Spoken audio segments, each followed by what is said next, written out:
Welcome to Caskets and Cocktails, Memoirs of a Cemetery Dude. Get ready for a hilarious dive into the world of death care where cemetery industry veteran Mr. Danny and his daughter Katie will answer all those crazy questions you've been dying to ask. Go ahead and pour yourself a drink, pull up a rocking chair, and get ready for some laughs because we guarantee Caskets and Cocktails will be the last ones to let you down.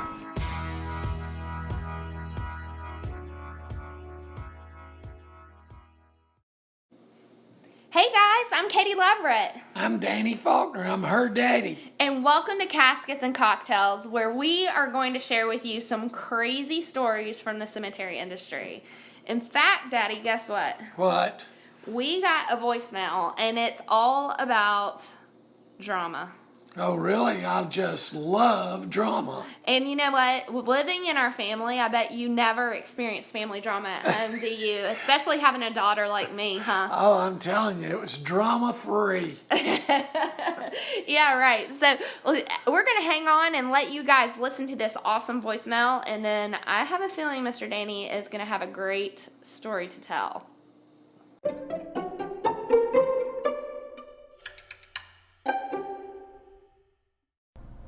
Hey guys, this is Denny.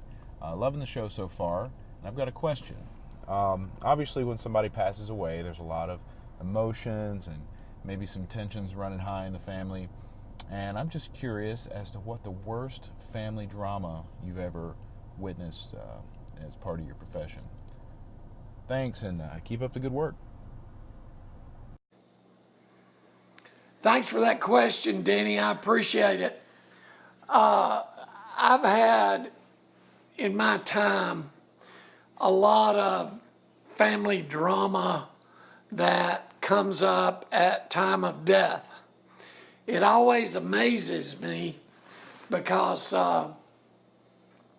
Mom's 98 years old, and she dies, and they're shocked.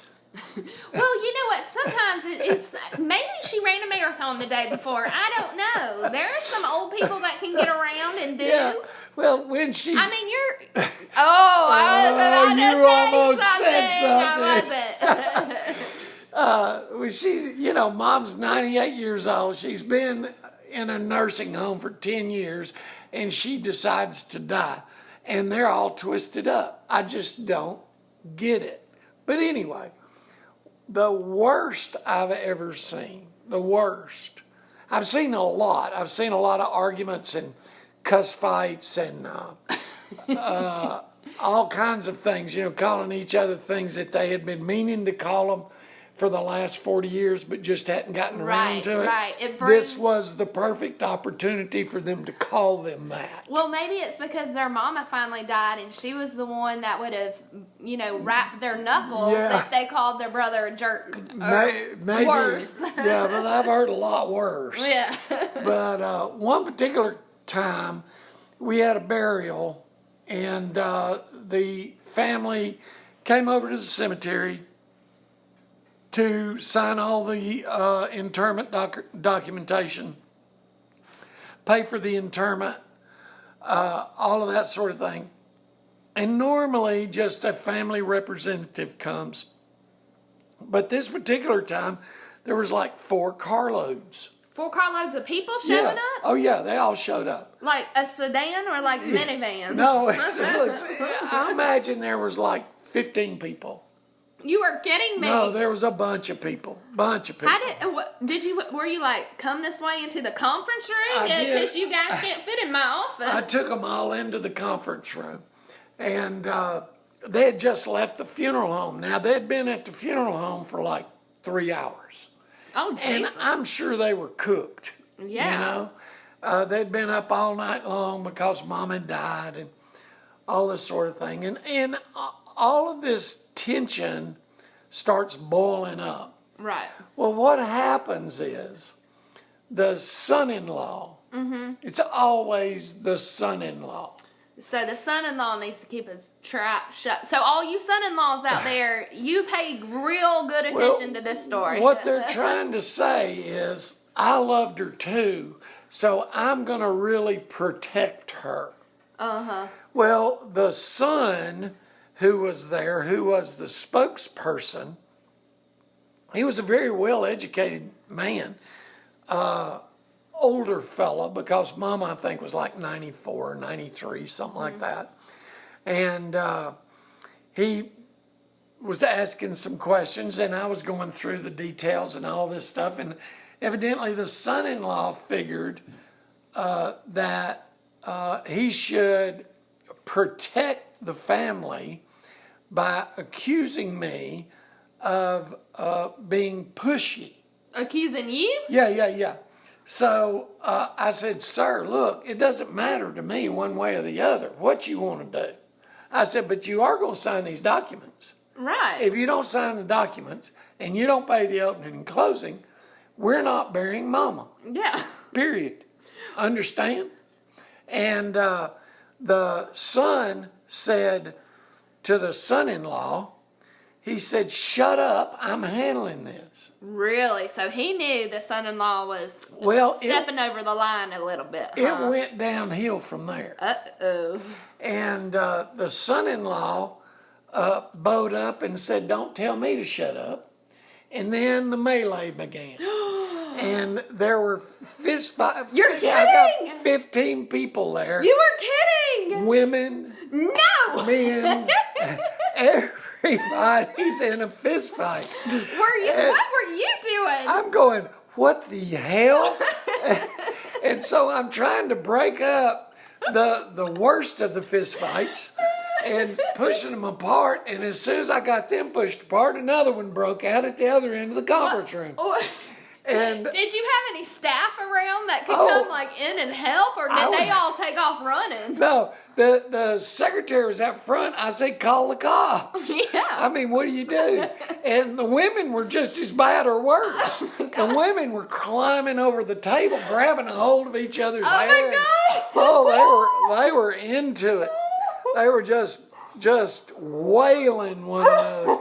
And we're talking sisters on sisters, sister-in-laws on sister-in-laws, aunts. Oh my Lord. I mean, there was a sweet, dear little old man that was sitting over in the corner, just sitting there. He wasn't doing anything. He wasn't. He was just watching, going like, so this happens every Thanksgiving. Yeah, that's what he must not be too. But they tore into one another. And of course, a fight it's not like a professional boxing match that lasts an hour and a half. It just seems like it lasts an hour and a half. It probably didn't last a minute and a half until everybody calmed down. And I just said, you've got to get out. You got to leave. Everybody's got to leave. Everybody's got to leave. And so they were walking out, and the son-in-law turned to me. No, the son turned to me, and he said, I'm so sorry for this to happen. He said, now what do we have to do to get this thing finished up? Oh, my God. And I said, the thing that I said when you first walked in the room. You got to sign the documentation. You got to pay me. You don't sign it, we don't bury. Understand that? And he said, oh, I totally understand. And he had a big red pump knot on the side of his head where the son-in-law had blasted him one. Oh, and but the son-in-law, he gave the son-in-law what for? He had a busted lip, and we were giving him paper towels as they were walking out where they were wiping up blood and all this sort of thing. Oh my gosh. So I don't understand. I've never been in a fist fight. Oh, I can't believe that. And so I haven't either. I think you're lying. But I've never been in a fist fight. So what do you do when you're done? You're like, okay, we're done fist fighting now. Here's the paper towel. Were there apologies, or were they just quiet? That room was not the room for apologies. Oh, okay. There was apologies elsewhere, I'm sure. But no, when you're through, you're through. Okay. And you're hoping to God that he doesn't hit you again.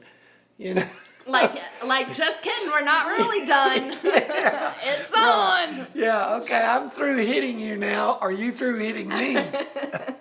But anyway, he turned around and he signed all the documentation, and he asked if we took credit cards, which of course we did, and we ran his credit card, and they paid up.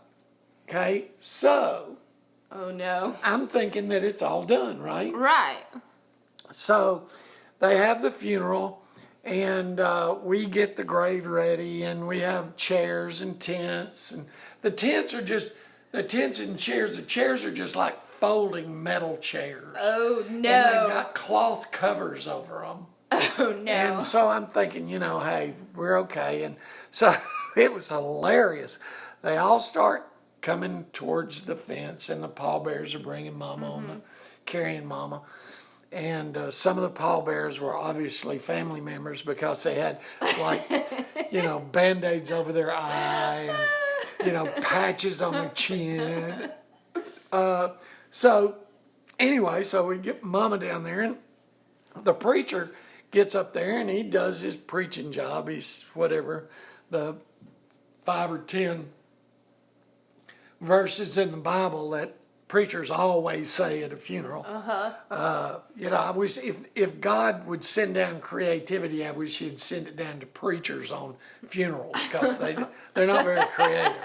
But anyway, so he gets through, and he goes through the front row, the people sitting on the front row, and he's shaking their hands and saying, "I'm so sorry, I'm so sorry, I'm so sorry, I'm so sorry." Then he goes to the second row and he says, "I'm so sorry, I'm so sorry, I'm so sorry." Now, the preacher accidentally steps on one of the women's foot. Oh no. And it's on all over again. With the preacher? No, the preacher doesn't know what the hell's going on. And she just gets up screaming and yelling, and everybody gets up screaming and yelling. They start flailing one another. And I'm thinking, oh, hell. So I had the groundsman there, thankfully, and they're all burly guys. And so we started just pulling them apart, and kind of pitching them out from under the tent. And there were women and men just kind of laying out there on the grounds where we'd thrown them out. Oh my God. And so they... You'd thrown them out? Yeah. And so they... and the funeral directors, the bastards, were just standing there. They weren't about to get in the middle of it. No. We were like referees at a free-for-all. Yeah, it sounds like I'm just waiting on the chair, the folding chair. Yeah, it sounds like a WWF cage match. That's what I was waiting on too. And but they were all, we were literally grabbing them and throwing them out. And they were, they were in their Sunday best. Did they hit the ground and get up and come back in it for more? We were all talking about older folks, and they just hit the ground and rolled around. Oh my God. And so they got up, and the funeral director, I told the funeral director, I said, "Get them the hell out of my cemetery." I said, "Or I'm going to call the cops, and everybody here's going to be arrested." And he was saying, "Well, I can't control them." I said, "Well, by God, you better, or I'm going to get the police too." So he started getting them up, and we started escorting them to their cars and getting them in their cars. And I bet that was an awkward limo ride back to the funeral home. Don't you know? But we didn't have any paper towels to hand them after that. No. And so they were all bleeding, The women too. There were women bleeding down their mouth and all this sort of stuff. It was and these are relatively educated people. I would say upper middle class. I was just shocked. Wow. You would think, and I've seen some nasty people at burials that just behave perfectly, and they cried at the right time, and they laughed at the right time, and all that sort of stuff. So money's not buying class. No, money's not buying class, and when you piss off Big Brother, you better be careful, brother-in-law. Yeah. So that's it. Oh my goodness, that is crazy. Yeah, I hope that answers his question. I think Denny is going to be more than happy with that answer for sure. I really do. Yeah. There was some skint knuckles that day. But listen, one thing I wanted to say. Yes. Everybody out there listening to this podcast, I want you to subscribe to the podcast because we got a lot more to talk about. We really do. We have a ton to talk about, and we're going to talk about something else in just a second. We are going to continue the family drama with an awesome email from one of our listeners. Okay, we got an email from Shannon, and she told us all about some family drama that occurred. So basically, Shannon's sister-in-law, her parents both passed away really close to one another, and they were both cremated, okay? Mm-hmm. And so then they had a memorial service for both parents at the same time. Is that normal? Happens all the time. Okay, all the time. Okay. So then apparently the sister-in-law went out, had a couple of cocktails with, I guess, family and friends. Cheers into her mama and daddy. Okay, well, a couple of those kind of cheers generally goes into about 6 or 7 or 8. Well, I think it did because she came home and she was like, I love my mom and dad. I'm going to bury them in my front flower bed. Uh-oh. Yeah, so she dug a hole and put some of Mama and Daddy, I don't know if she put them all in there, but put some of Mama and Daddy in it, and she had a smidge of regret when she woke up the next day. I'll bet. And I bet she had a headache. I bet she had a headache too and was like, oh my God, where's my mom and dad?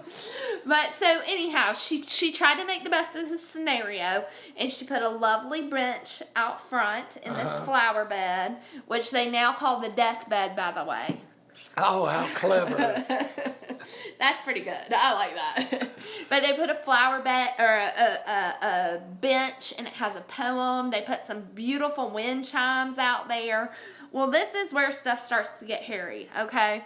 So Shannon's husband and her sister-in-law's husband, of course, are brothers. Yeah. And so they're identical twins. So I bet they get into trouble together. I'll bet they do. So they decided to do something called a 999 challenge. Do you know what that is? I have no idea. Okay.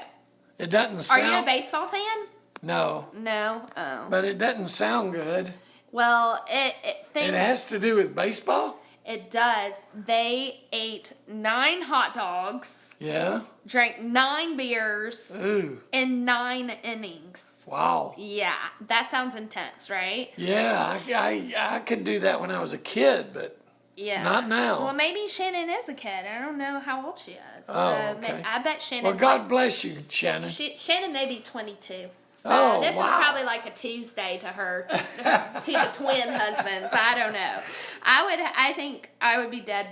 I think I would have to be buried in the deathbed in the deathbed after too. doing that. Yeah.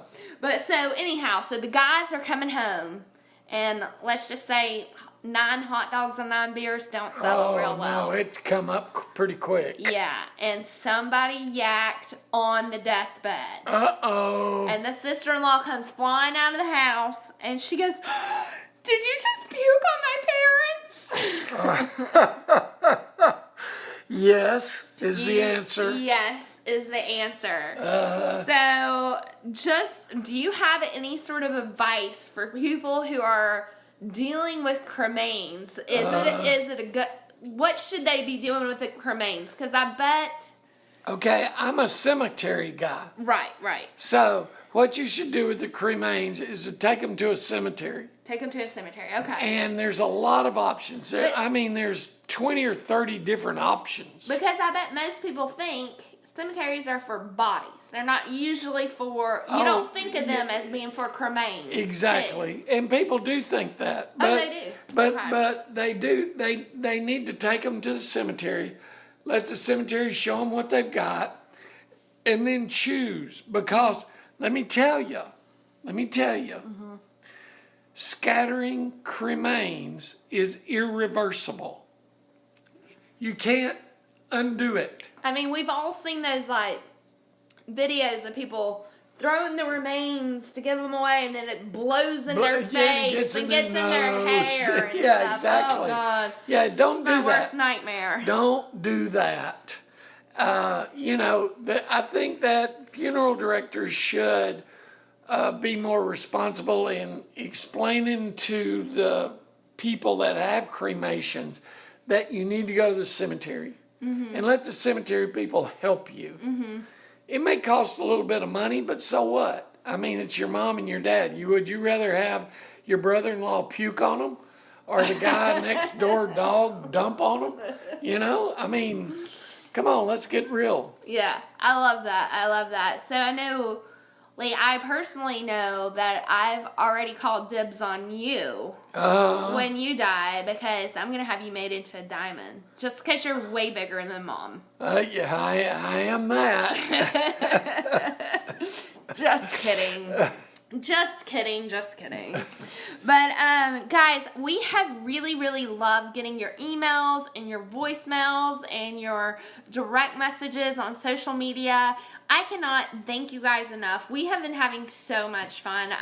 I'm having a blast. It's a blast for me, too. I enjoy it. And it's really, honestly, kind of blowing me away that we're starting to get a lot of emails and a lot of questions from people who we don't know. I think that's crazy. I mean, we're getting messages from people in Minnesota, for God's sake. I know.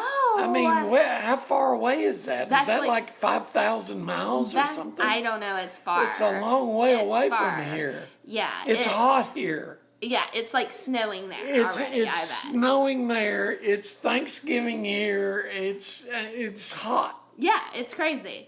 So, but I'm just thrilled, and I can't wait for our next episode. And as we start to get closer to Halloween, we've gotten a lot of questions about spooky stories, and boy, do we have some spooky stories for you, don't we, Daddy? I got a couple. I got a couple of spooky stories, and we are excited to share them with you, and cannot wait.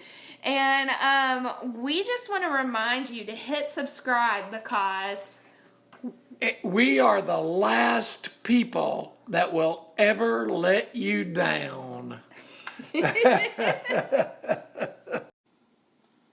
Beach Too Sandy, Water Too Wet is a comedy podcast featuring brother and sister duo Alex and Christina as they recap dramatic readings of one-star reviews written by real people with not-so-real problems. Whether it's a bar's no throw-up policy, a barista who's just too friendly, or a school psychologist's fashion sense, prepare for equal amounts of laughter and eye-rolling. Listen to Beach Too Sandy, Water Too Wet on Spotify, Anchor, Apple Podcasts, or any of your favorite podcast apps. You can also find them on all social media platforms at Beach Too Sandy.